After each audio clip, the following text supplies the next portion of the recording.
Hi everyone, thanks for tuning into the Radults podcast, the podcast that highlights the stories of people who said fuck that to the idea that growing up means giving up on your dreams, and instead turn those dreams into their reality. Today's guest is founder of the exceptionally popular satirical news sites, The Hard Times and Hard Drive, and co-founder of freelance payment system Outvoice, Matt Saincome. A former punk rock musician and music journalist who turned taking a good-natured dig at the scene he loved into an ever-growing satirical media empire, Matt is a total Radult with a wealth of insight into how to make your dreams a reality. So we are joined by Matt of the Hard Times here. Could you tell our listeners who you are and what you do? Yeah. Hello, listeners. I'm a California boy, and I grew up in the punk scene. And I played in a couple punk bands. I almost got the chance to tour Australia, but the band broke up before we actually got there. So I've never been to Australia. I very much want to go.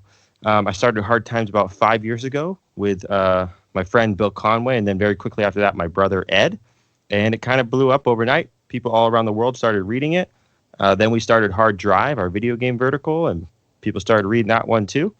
And so now for the last several years, my full-time job has been managing a big comedy publication. I'm actually a journalist by trade. Before that, I wrote for Vice, Rolling Stone. I was the music editor at SF Weekly. And so I was always in that writer or editor role. And then now I grew up and I'm in the publisher role. I make ad deals. I smoke cigars and I say, you got yourself a goddamn deal there, son. Now, for people who might have been living under a rock and somehow don't know what the Hard Times is or what it does, or maybe don't understand what satire is, can you give us a bit of an elevator pitch for the Hard Times? Sure. It's like the Batuta Advocate. Isn't that the one that you guys have? Yes. Yeah, it's like the Batuta Advocate for punk. Yeah, so it's a punk satire site. It's just inside jokes that you would know if you were from the punk scene. We've expanded out quite a bit from there, where we started writing about entertainment in general, music of all sorts, and TV and movies and politics. And it's just imagine a couple punk kids in a DIY basement show somehow got their hands on a big publication, and there was no one else in charge, and we were allowed to write whatever the fuck we wanted and cause a lot of trouble. That's all the Hard Times is. I think it's like the most apt description. And maybe like you should be the one that writes all like the blurbs and things on the backs of books, especially maybe even like political journals. I think maybe you should just write those. Well, before I did Hard Times, my job as a journalist was to kind of like listen to people who were in bands tell a very rambly hour-long story and then sum it up into one headline. So, yeah. Oh, yeah. Well, that makes sense then. So what's it like taking the piss out of everyone and everything for a living? It can be a lot of fun, and then sometimes it causes a lot of trouble, and your day's a little, you try to ignore it, but ultimately you got a whole bunch of people who are very upset at you. I've always really liked making trouble. When we played in a band, I used to play a bad guy pro wrestling character and just try to piss off the crowd. I was like really inspired by Andy Kaufman. And I like causing trouble, and it's fun. I think I revel in the chaos a bit. It is a very interesting thing to be, to mix that editorial world with the business side, because now I handle the business as well. And I know that sometimes our troublemaking cost us business. So it's a weird job that I have, but ultimately a lot of fun. It's good to see sometimes when we, take the piss. That's the phrase you guys use, right? Yeah. When we take the piss out of people, it's fun to see sometimes actually become friends with them. So like Brian Fallon, we wrote some headlines about him, and I actually got the chance to become his friend, and I've been a very big fan of his bands for a long time. So he came on our podcast a couple of times, hung out with us, and now he's a friend of mine. So a lot of people, take it with a lot of grace, and that's really nice to see. Not everyone. I just had one of the guys from Slipknot reach out and request that we unpublish some story about Slipknot refusing to donate masks to a hospital during COVID-19. He said some people really believed it or something. It was causing him some stress. So yeah, I mean, we get all sorts of reactions, and it's all the people who I really admire, I've never like really pissed off like a idol of mine. I try not to have idols, but most of the people we really admire have been good sports about it. Well, I think what helps you get away with it is the fact that it comes from this place of love. You're obviously a hardcore or punk kid. So I'm curious, when did you fall in love with punk? And was it while you were in the punk scene that you realized that people would be up for you taking the piss out of them? Yeah, so I fell in love with punk super young. It's actually been my preferred style of music ever since I was in elementary school. I had an older brother who showed it to me, and I started identifying as a punk kid and getting crazy haircuts and stuff in 5th grade, 6th grade. And unfortunately, I never grew out of it. And now I'm about to be 30, and I run a punk site as a fucking job. It's the worst. The punk scene is a plague. You got to get out of it.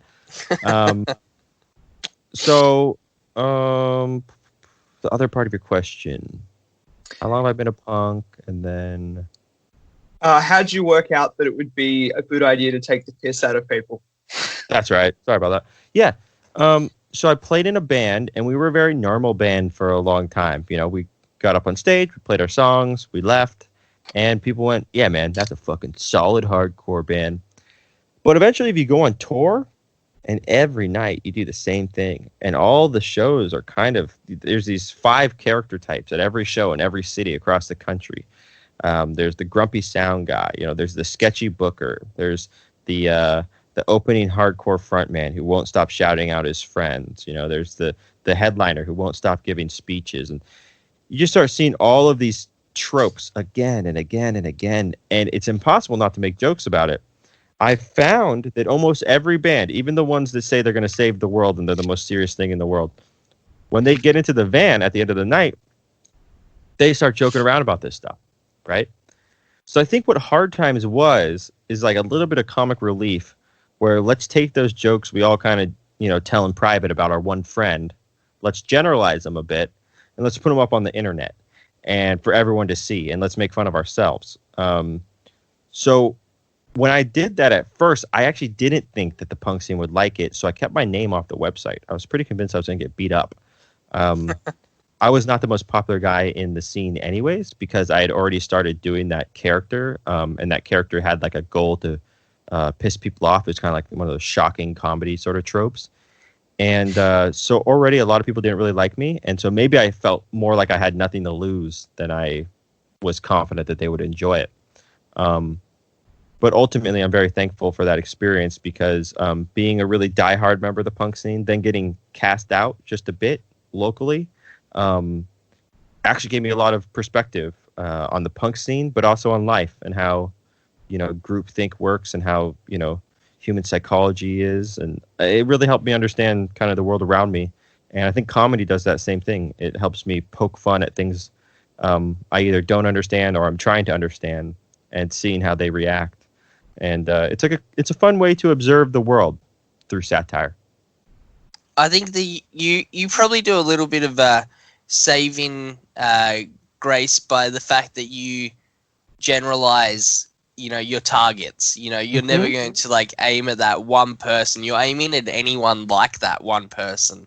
And obviously, it's like that sort of thing. Like, if you think that it's about you, it probably is. So if they're offended, it's like, well, like maybe look in the mirror.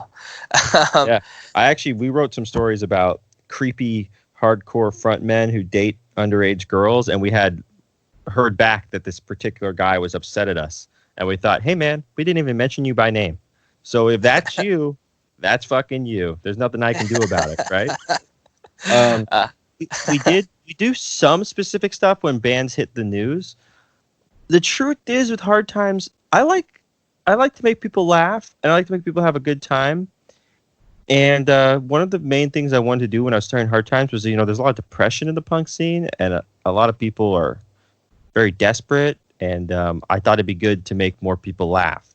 And so I definitely don't want Hard Times to be mean-spirited towards someone who can't take it, or to kick someone when they're down, unless there's someone of significant enough power or prestige within the community. So it's something that we think about. And when when we think the joke is just as good, if we generalize, we usually go that route. So I think that keeps us out of some trouble. Maybe as I've gotten older, I've gotten less enthusiastic just about the pure joy of causing chaos. So, how did that love for punk and for, I guess, casting a villainous type figure turn into a career of writing satire? Yeah, so had to go to college, right? There's like a really big social thing where your parents make you go to college. You gotta, I didn't really want to. I ran my high school yearbook. I liked running that publication. And then I had my own punk scene, just print up 40 copies, hand them out at shows.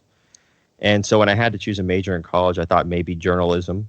I liked interviewing bands. So I just thought, hey, maybe I can interview people, And so I chose journalism and then ended up writing about music for the college paper. And I kind of just got boxed into that music writing world. I got a job as the music editor of SF Weekly, and I wrote for Noisy, Vice, Rolling Stone. But eventually I realized that some of my pieces that went most viral and were the most successful were the ones where I showed a little bit of my comedy, a little bit of my sense of humor. And when those started going viral, I thought, well, maybe I should be the guy who owns the website, right? And I thought, how hard could that possibly be? Turns out it is kind of hard, but not that hard. It's not an impossible feat. I'm not a really techie guy. I don't have a lot of experience in that area, but I was able to build my own website. And the whole goal was, hey, look, if my comedy is going to go viral, I want to keep the lion's share, right? If everyone if a million people read this thing, I don't want to get the $35 I get as a freelancer. I want to get the whole thing. And so that was kind of how I went from being just like a punk kid into a writer, into a comedy writer, into a guy who owns a comedy publication. Did the college degree help? I mean, obviously you said you went to college to learn the skills and things, but do you feel like the knowledge that you gained there actually helped you with the running of the site? I think so, because our site is run. It has an editorial hierarchy and structure to it that I learned in newsrooms. And I was only in newsrooms because I went to journalism school and got that degree. And I think the general idea of a writer-editor relationship is something I learned in journalism school. And I think I was able to pass that on to people who came onto hard times. And I also think that many people have tried to do satire sites but weren't journalists first, and they actually don't know very much about the structure of news stories. So I think that ours was a more perfect version, not completely perfect, but a more perfect version of news satire because I had written news. So my co-founder was a stand-up comic who had thought a lot about how jokes should be structured, and I was a journalist who had thought a lot about how news should be structured, and I had a sense of humor. So we combined those two skills really and blended to find that voice. So I do think that my journalism degree helped me start hard times, and also probably helped me in a lot of ways. It helped me decipher the news quite a bit. And I went to SF State. I liked it. Do you find that one important aspect, and I don't know if it's the same with the hard times, but there has to be some truth in every article? I mean, if you have a deeper subtext truth, that is a really good thing to have in a satire headline, and is very likely to make it, spring forward and get shared all over the world, especially if it's something that people really want to express, a truth that maybe is unsaid, or maybe a truth that is harder to say without the sugarcoating of a joke structure on top of it. But I found also there's many different satirical tools that you can use, and not all of them require truth. Some of them are just pure absurdity or just wordplay or all sorts of other things that people also enjoy. But yes, one of the best forms of satire is an underlining subtext of truth mixed with some satirical exaggeration of a nefarious trait of an individual or a band or organization, and then some good premise building and a good photo. A good photo. Do you remember at what point you realized that the hard time was becoming your primary source of income? Yeah, I was at my desk at SF Weekly. I had been burning the candles at both ends, running hard times after work, and doing editing at SF Weekly during the day. Man, that was kind of a rough period of my life. Two really more than full-time jobs, and it was very draining. And I, didn't have much time to socialize or spend time with my ex-girlfriend. Maybe that had something to do with why she's an ex-girlfriend. And yeah, it was a pretty rough time. And Hard Times wasn't. Hard Times was very well read, but I was having trouble monetizing it, and I wasn't familiar with the ad world, and I was having to learn it on the fly. And I got a call from Vice magazine, and they said that they really liked Hard Times and they wanted to run our ads for us. That they had a network, and they were going to bring us some ad money. And I told them to put up some projections, and they said that they were going to do $8,000 a month in ad sales to us. And I had been thinking about it for a long time anyways. So I just kind of got up from my desk and went over to my boss and said, "Hey, I got to go. I got to run Hard Times." And that ad money, whoo boy, did it never came in. Turns out Vice had overestimated, and we were in no shape to earn $8,000 a month, at least with their help. And so I quit my job, a paid full-time music writing job, and I found myself kind of out of luck as far as getting help. So I had to really understand how to do this myself. And I had to dig deep. I had to learn a lot about the ad business, about how to monetize traffic online and strike up a whole bunch of additional deals. And there was a while where we didn't make much money, but I was doing it full time. I think I went something like $40,000 in debt, but I didn't tell anyone around me because I was worried about it. And I was eating a lot of peanut butter and jelly sandwiches, trying to save money. And eventually, the site kept getting more popular, and I kept getting better at selling ads and optimizing the website. I brought on a lot of talented people to help me with the tech and talented writers, and we found our way through it. And it just went up and up and up, and it became, a stable business. We have 3 full-time employees now, and millions of people reading the site, and all sorts of good revenue streams. And so we made it through. The thing that is interesting about our story is that I think some of the reasons why I was able to take those crazy risks was really because I have a safety net of family. Not everyone has ultimately my parents would not let me starve, which is an important thing to consider. It's not like I had kids of my own to feed. I had very little responsibilities, so I was able to walk away from a full-time job and put hours in at a company that wasn't paying me for a little while.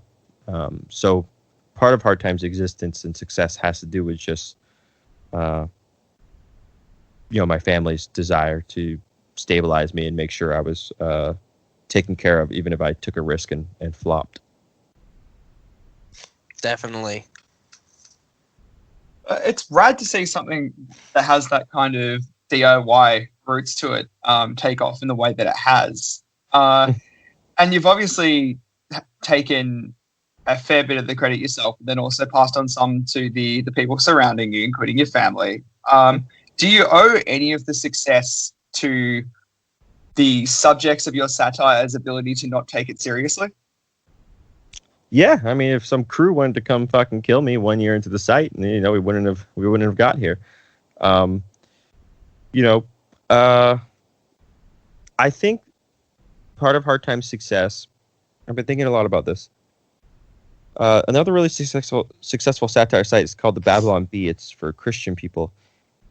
And I think part of the reason why Babylon Bee and Hard Times both work is because both make fun of a community that has a really strong orthodoxy to it. It has a really strong groupthink, and people who betray that groupthink are cast out or punished.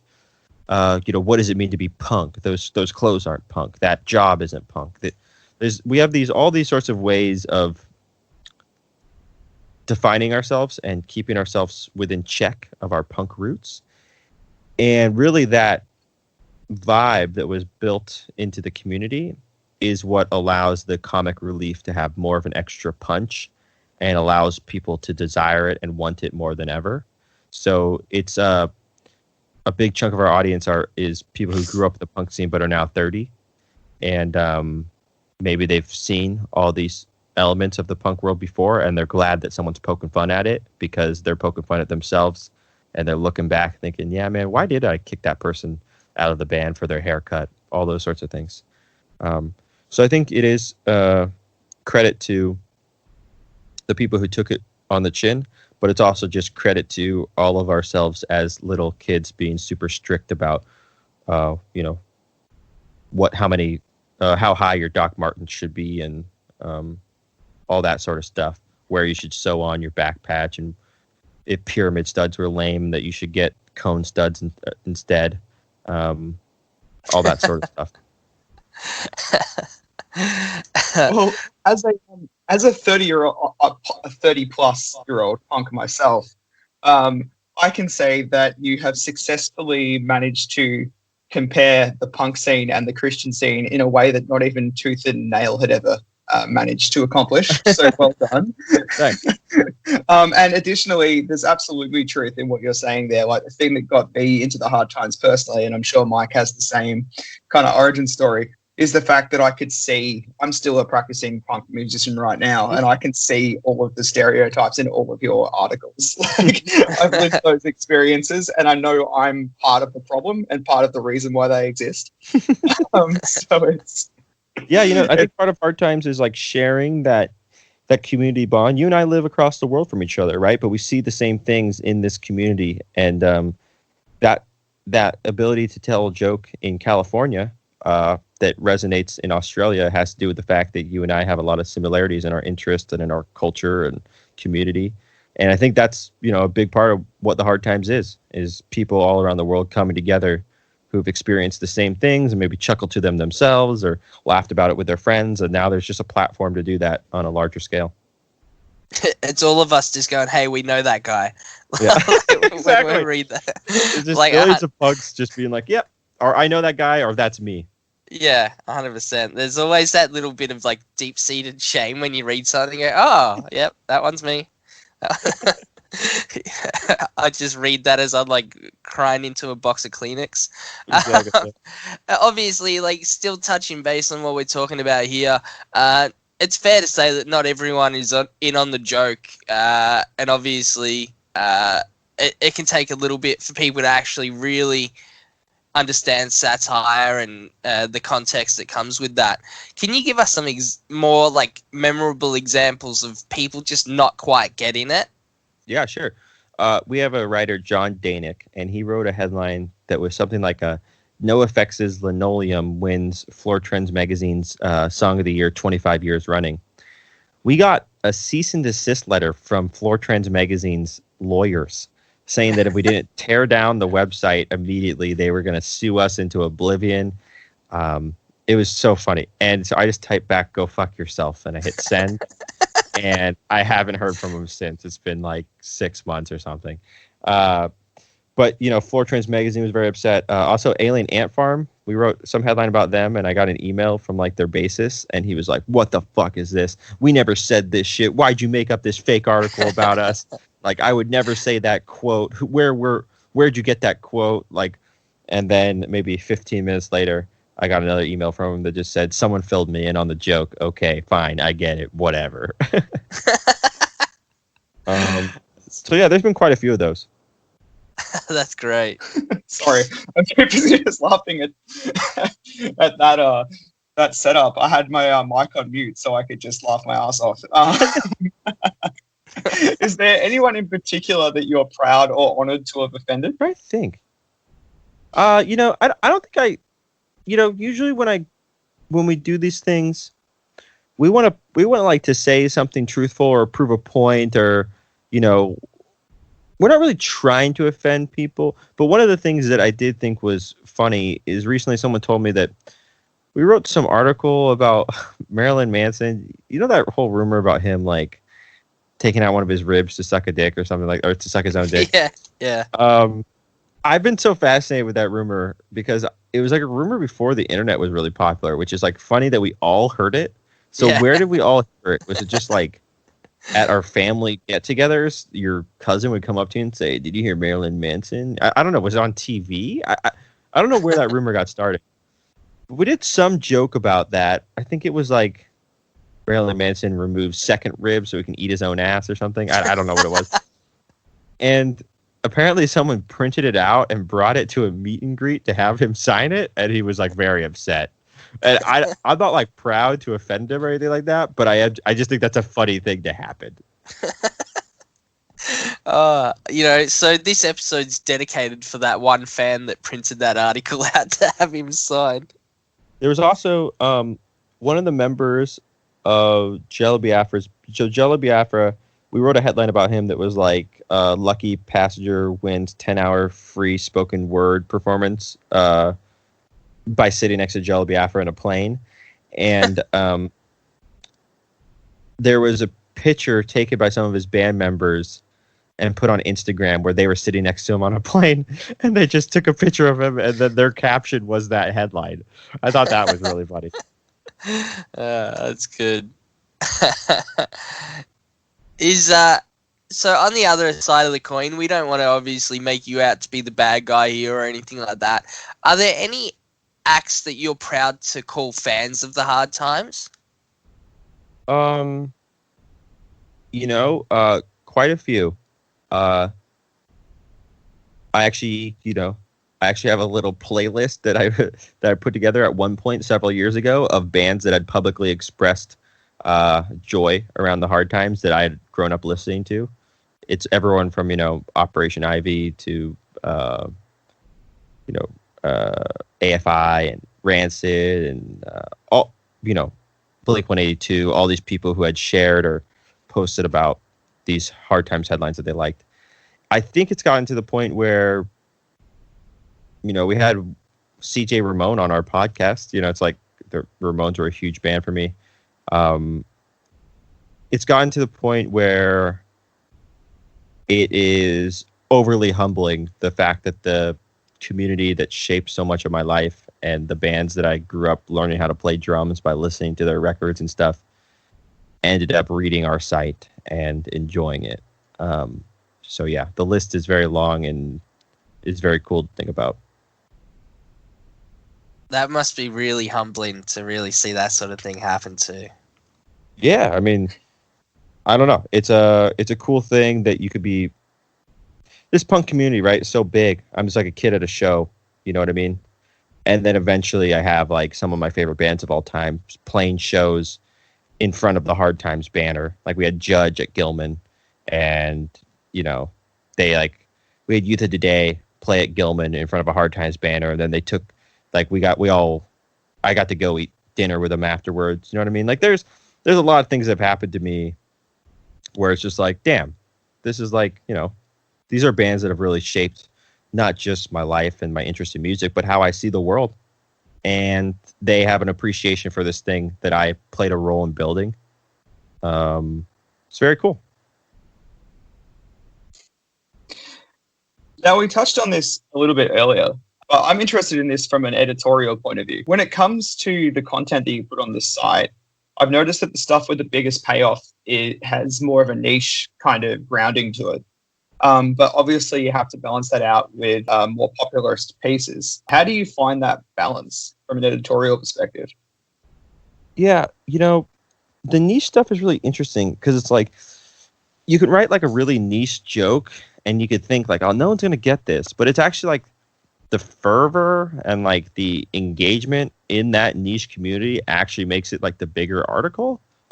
Sometimes, not always. And then other times we go big for like politics, and that seems to be like the bigger route. I think Hard Times is built on niche comedy, so we like to still do it. And we have an editorial process that allows us to run jokes where it's like, look, 20,000 people are going to get this, period. Like if we can reach them all, you know what I mean? And that's something that I very much value. And we actually have a joke in the editing room about whatever burned the money. We say that sometimes about, like hire that freelancer to write this joke that no one's going to get because, what other platform is there like that? I don't know. I mean, the internet is a cool place because you can make niche jokes that take off. You don't need a platform anymore. But we certainly take pride in taking that niche stuff and then also hitting the mainstream stuff.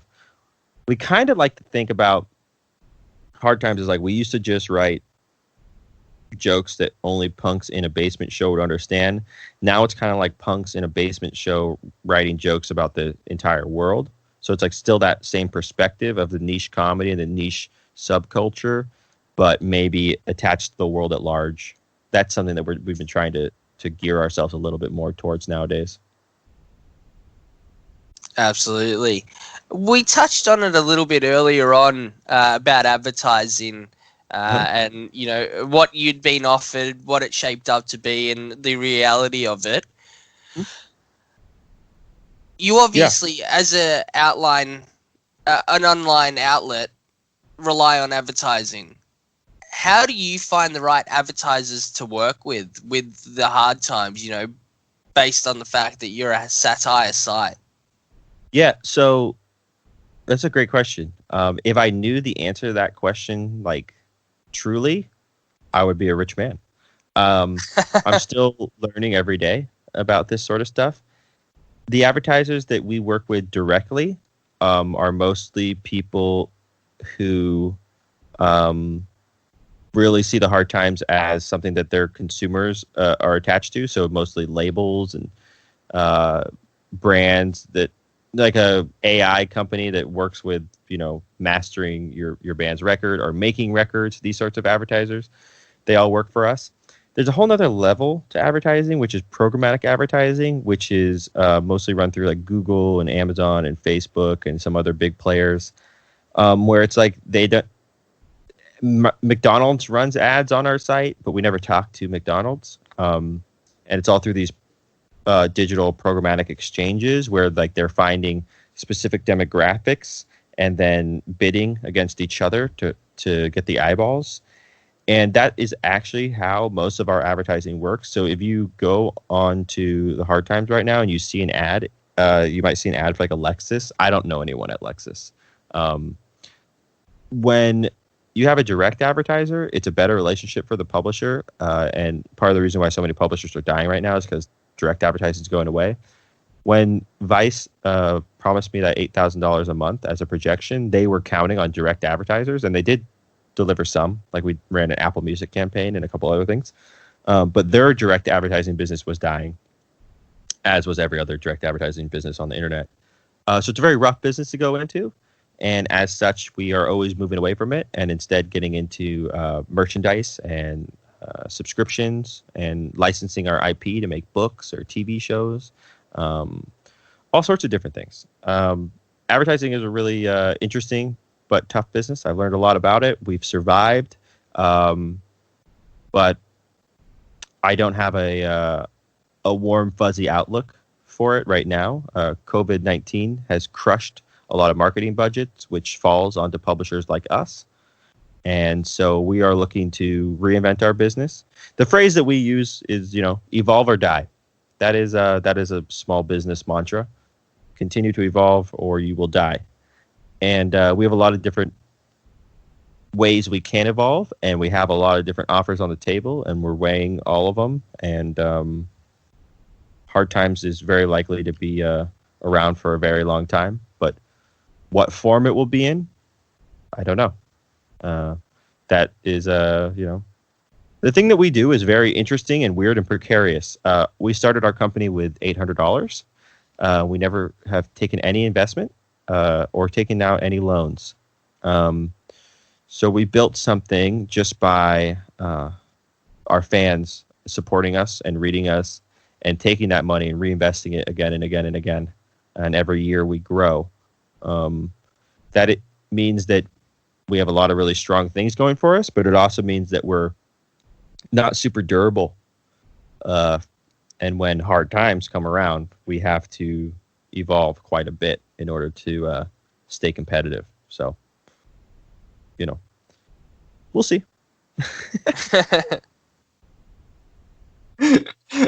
I just halfway through your story there, I was thinking about what some of the hate mail you must get must be like. So people are seeing these advertisements come up on the site, and you've just explained how they get there through programmatic advertising.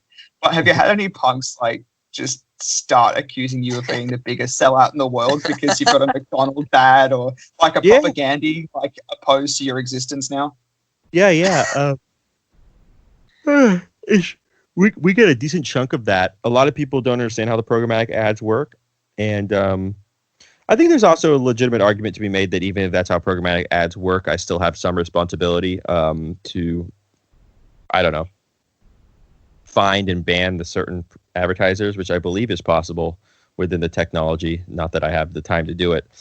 At one point in time, there was like a Border Patrol ad that was running on our site, and we got a couple emails about that. And we were able to talk to our programmatic ad partner and get it taken off.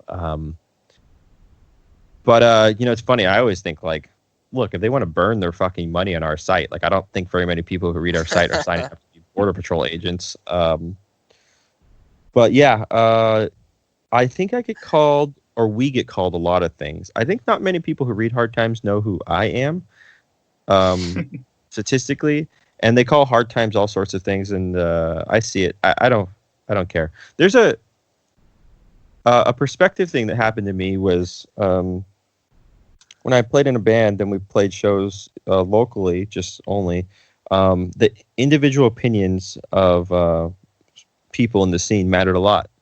Hey, what did that guy think of us? What did this guy think of us? Is he going to book us at his club, right? And then we went on tour, and we started to see there were scenes everywhere. You could drive 1 hour and get to a completely new scene, and we started thinking, oh, those individual opinions don't really matter that much. Or, they love us in Chicago. They love us in Toronto, right? Who cares if we can't get a show in New York? The New York scene is in the whole world. You start growing your perspective. And with Hard Times, so many people read our website and so many people love our website and support it. The individual expressions and opinions of people I don't know really, truly have no effect. So I see there's probably a guy you can find who thinks Hard Times is sold out to the devil and all these, and I could have a conversation with him and I would just laugh. I don't care. I also, growing up as a punk kid, I used to never wear any shirt or pants or any clothing with like a brand name on it. I was like against brand names, right? All these big visible ones. Like I just didn't like if it was like a polo shirt, I didn't want to say polo on it, all that sort of stuff. And I had a lot of morals and ideas around that. And I think over time, my morals have shifted to be more along the lines of I would like to accumulate resources so that I can help people around me. Those are my main morals now. And if that means I have to wear a T-shirt with a brand name on it, or I have to sell some sort of endorsement deal, sign me the fuck up. Well, I think we've reached the time where it makes sense for us to take our quick rad break, which is more or less a little game show that we play with our guests in place of advertising, because unlike you, we have no advertisers. Fair enough. Let's do it. Yeah. So your rad break is a 3-band bill. I need you to give me a 3-band bill for your ideal concert. 1 act from Boston, 1 act from New York, and 1 act from the great state of California. Go. Operation Ivy, SSD Control, and Agnostic Front. We were hoping that this would be so much harder. You answered that way too quick. Points intact. I love all those bands. I'm a big New York hardcore fan. At our book release, we had Killing Time play, which was great at St. Vitus. Big Operation Ivy fan. I tried to get them to reunite for a Hard Time show, but they couldn't do it. Maybe the California band might be Rancid, but I've seen them a bunch of times. Unlike me, who's never had the chance to see them because Tim won't come to Australia. Is that true? Yeah. Why is that? So no one knows. So Rancid haven't been here since 1998, and I was like 12 at the time and couldn't go to the show because Really? Warped had a 15 and over rule. So Rancid haven't been here since then. No one knows why, but apparently it's very serious. Really? Yeah. That's interesting. I'm gonna blame Brody for that one. I'm just gonna put it out there. That's so weird. I've never heard that. Yeah. I'm gonna next time I talk to some of their friends, I'm gonna try to figure that out. We'll get the insider scoop. No. No scoop coming from me. I just need to know personally. So, Brent and I are both big fans of Mr. Keith Buckley. Oh yeah. How did you manage to get him to join the ranks and write articles? I didn't have to bet it. She was very eager to do it. Keith is a great guy. He's super, super kind. I love Keith. I want to play video games with him more. So how did Keith? Keith just applied. He applied and he passed the test. I actually, before he applied, I don't think I'd ever heard Every Time I Die.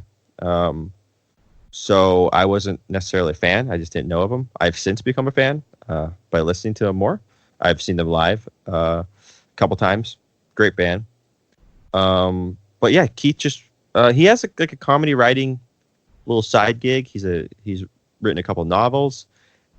His comedy is super sharp, and he's like a hardworking guy, and he doesn't have a gigantic ego, so he's very easy to work with. And yeah, he crushes it. He's got there's some hits. Keith has some hits on the site. And we're supposed to play Apex Legends soon. I love that game. He was in the studio recently, so he said after that, I'm going to hit him up. Well, that's a perfect segue to my next question, which is, the Hard Times obviously has a number of contributors. What makes you decide that someone is the right fit for the site? Yeah, so it's a pretty simple process. Pretty much you just submit 5 headlines, and our editors look over every application. And if something stands out, you might get an email back, and we test out the headline in a little group setting. And if it passes that test, it goes into an editorial meeting. And if it passes that test, you become a writer on the site. So Keith passed that test organically with his name taken off of things. No one knew who he was. Just his headlines passed all those tests. We've had other people from the punk world of notoriety who wanted to write for the site, and their headlines didn't pass, and we didn't let them, which was kind of a bummer because they're some of my favorite bands ever, and they wanted to write for the site, but I just couldn't quite. You can't run a bad headline. So yeah, anyone can apply.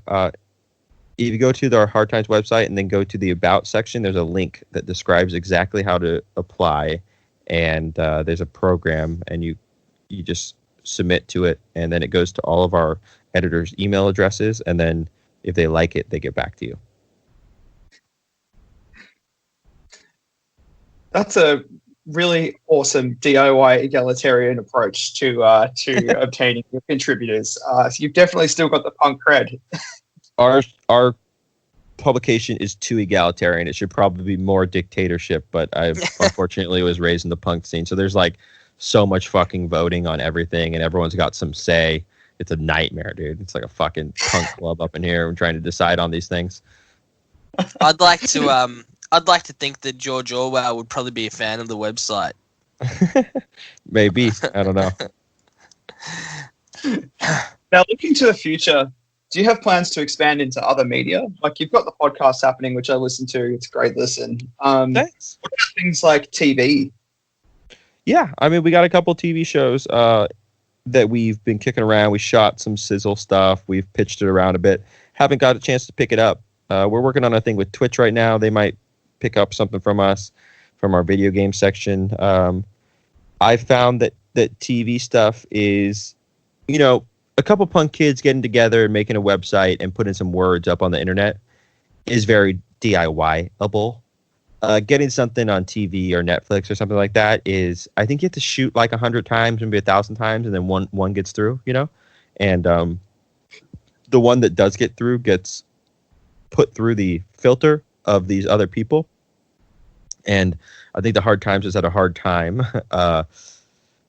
communicating to that world effectively.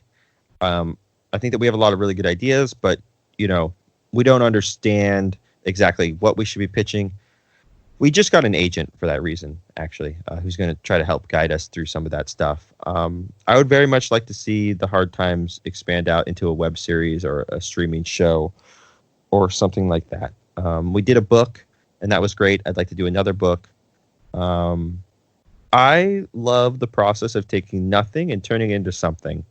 So, if the money is right to dedicate the time, I would, I'll build you a radio station. I'll build you a book. I'll build you a TV show. I love to build things.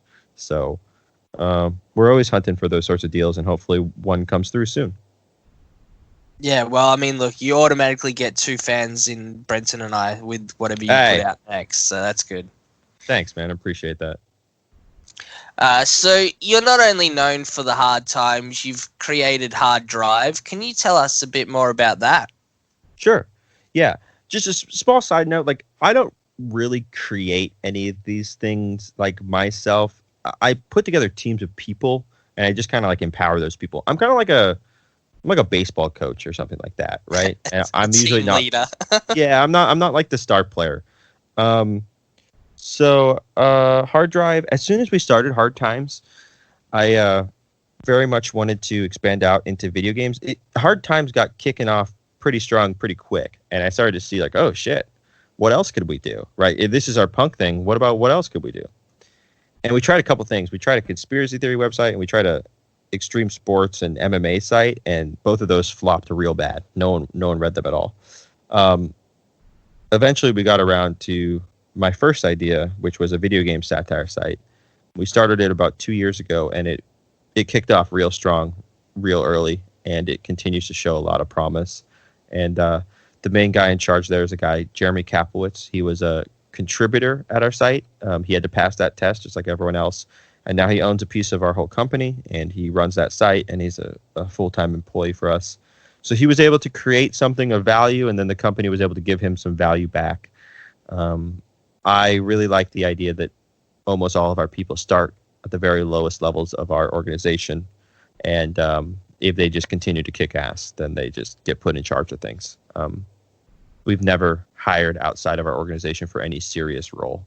It's always been finding the skills that we have inside the contributor pool and then elevating those people. I used to be a contributor, and I didn't like the way that contributors were treated. So the way that contributors are treated at Hard Times is just vastly different in any way that you can imagine. Do you think there's a difference between how your gaming audience and your punk audience respond to people making fun of them? That's a good question.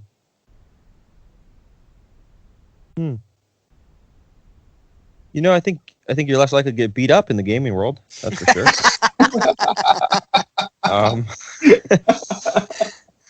I think, I think the gamers have a contingent amongst them, like the Gamergate type of people, who they just have these. They're kind of like this incel-y, sort of violently bigoted group that is a little scary. They're a little bit more like they'll fucking show up at your house and shoot you than shoot themselves. You know what I mean? So they're like the kind of the touchy group. In the punk side, there's like the more PC punks that are like really touchy. And then it's funny, in the gaming side, it's really the more aggressive, edgy kids who are really touchy. You write some article and it's like, maybe women should have rights. And they're like, what the fuck is this shit? So yeah. It's so true. Like I'm a big gamer myself, and it's so easy to upset someone over something that you could just be spouting bullshit about, and the next second they're like down your throat, just trying to like just threaten you and everything, trying to swat you or whatever, like yeah. dox you. Yeah. I mean, the gaming world has a very particular toxic strand to it.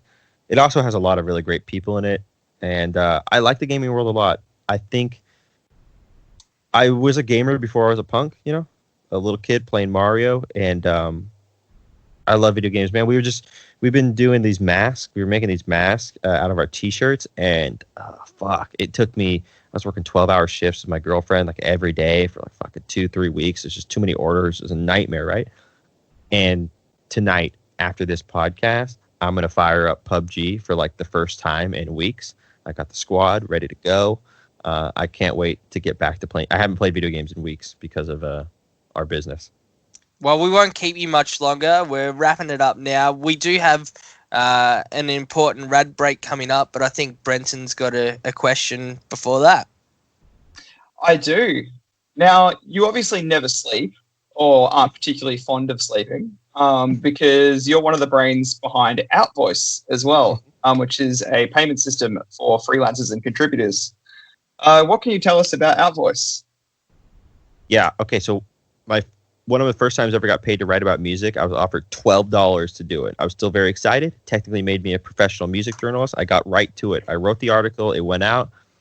I say, okay, how did I get my $12? The editor says, invoice me at the end of the month. I wait for the end of the month. I invoice him. The money never comes. I wait 30 days. I contact him again. I say, I never got paid. He says, sorry, invoice me again. I'll try next month. Okay, another 30 days.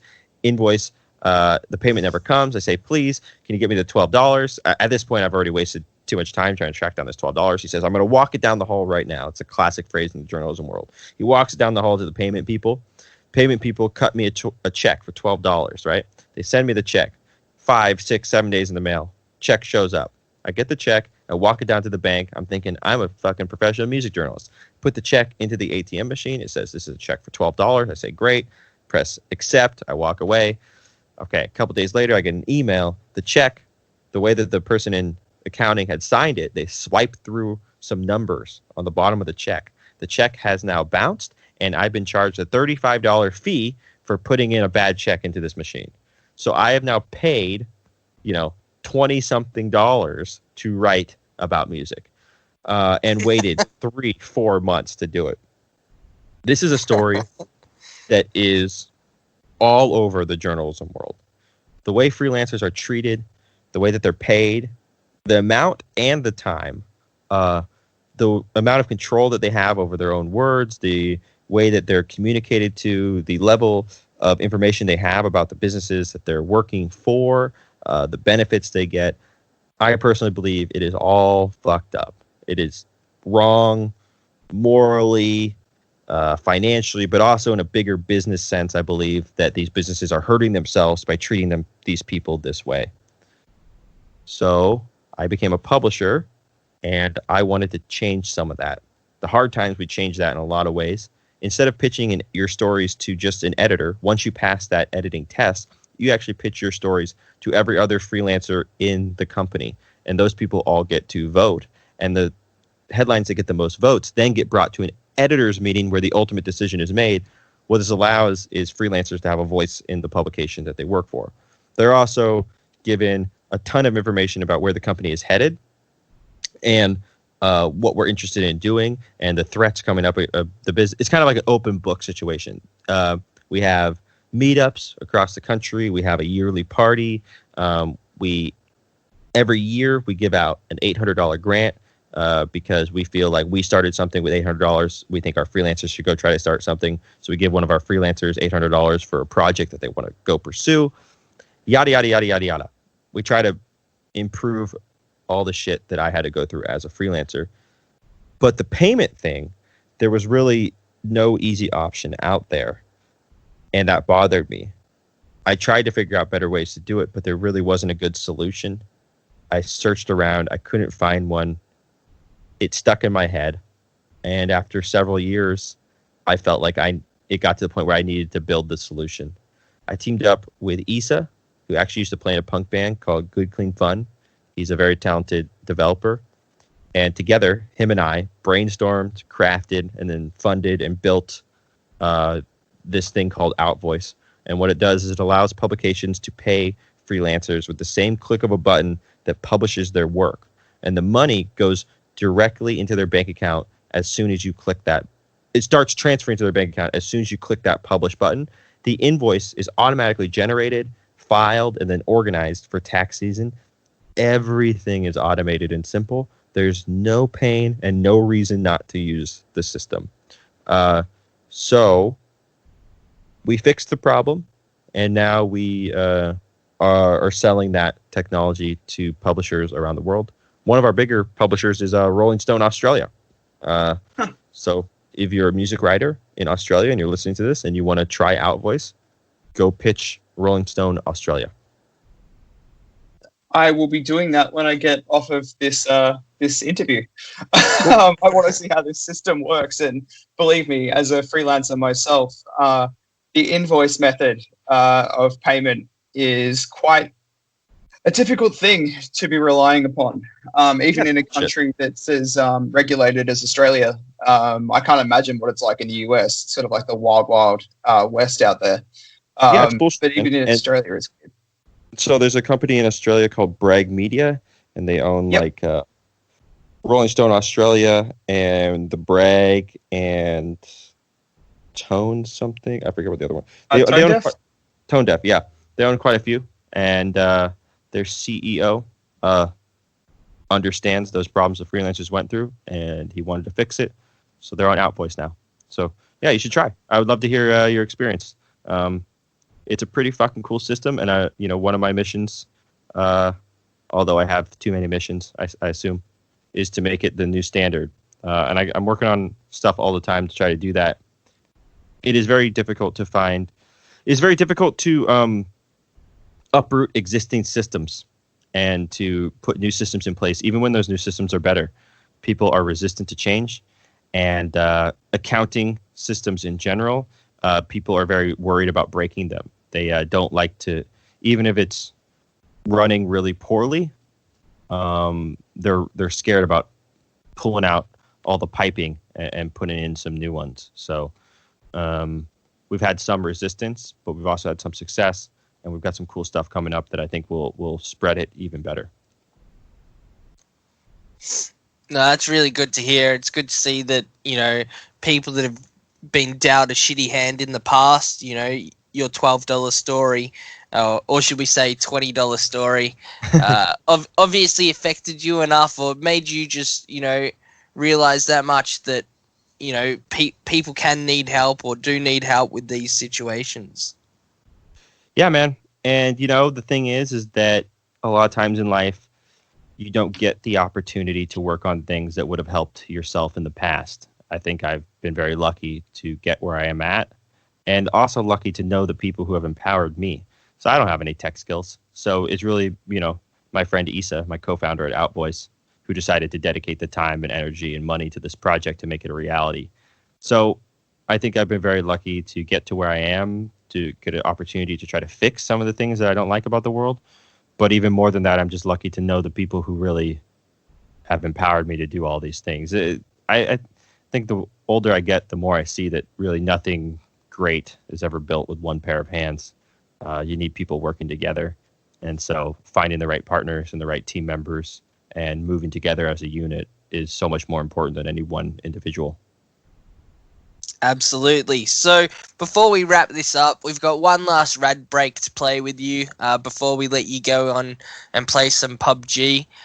So I'm going to ask you two bands. When you hear them, obviously they're linked in one way or another, and you need to choose one of those that you prefer. Sure. So we have Madball or Agnostic Front. I got a chance to play with Madball. That was really exciting. Agnostic Front is one of my favorite hardcore bands ever. I just love their history and vibe and the stuff that they've done. That documentary about them is great. Yeah, that was great. So yeah, I'm gonna have to go with Agnostic Front, but that's no disrespect to Madball. It's a great band. Absolutely. So then next, maybe a hard one as well. Then so we got Minor Threat or Fugazi. I'm a straight edge kid. I got to go with Minor Threat. One of the greatest hardcore bands of all time, in my personal opinion. Can always go back to them. I am a huge Fugazi fan as well, and I actually even like the Evens. So yeah, if Imakai is in the band, I usually like it. A safe bet then. Yeah. So then we have Bane or Defeater. Honestly, I would even go pass on this one. I don't that era, that like time period. I was really more into the punk scene, the street punk scene. And so, like, do I have a deep opinion about either of those bands? I would probably say no. I think Defeater played a hard time show, so I'm going to go with Defeater. That's a safe call to do. So then we've got Black Flag or Roland's Band. Black Flag. Cro-Mags or Cro-Mags JM. Oh, now you're going to get me stabbed. Come on, man. I've had both of them on my podcast. I've admire and respect both John Joseph and Harley Flanagan, and I declined to state. But actually, that might get me hurt. So I'm going to say probably JM because I know those guys. So I'm going to say JM, unless that gets me hurt, in which case the other one. Okay, so we'll just put it out there. The truth is, I like both of them, and I wish that they would kind of just get back together and get along. As just a fan. I'm a fan of both of the guys and both of the bands, and I like Blood Clot, and I like I like pretty much everything those guys do. I mean, they're obviously a little on the unhinged side, but aren't we all? So what we're going to see is both bands merge, just put all the guitarists, all the bassists, all the drummers all on the stage at the same time, and have both vocalists out there. That could work, maybe. I don't know. You know what? We would at least see one fight break out in each show. Like, at least one. It's half the fun. It might just be on stage each night, but there will be at least one fight. Yep, so that's it with that. If you do get killed because of these answers, I apologize, and I'll donate some money to a charity of your cause. Okay, great. Yeah, man. Charity of my cause. Trying to think. Not the Bill and Melinda Gates Foundation. Their COVID vaccine is meant to kill you. No. And just at the end of the interview, I just turned into a fucking COVID truther. All right. Well, hey, guys. It was terrific meeting both of you. And let's stay in touch. And if you ever come to California, let me know. I'll buy you guys a burger. And that brings to an end another episode of the Radults podcast. We hope you've enjoyed your time with us today and that you've left the episode feeling even more inspired to turn your own creative dreams into reality. As always, don't forget to like, comment, subscribe, follow, and share our content. And go out there and live life a little more Radult. Have a rad day.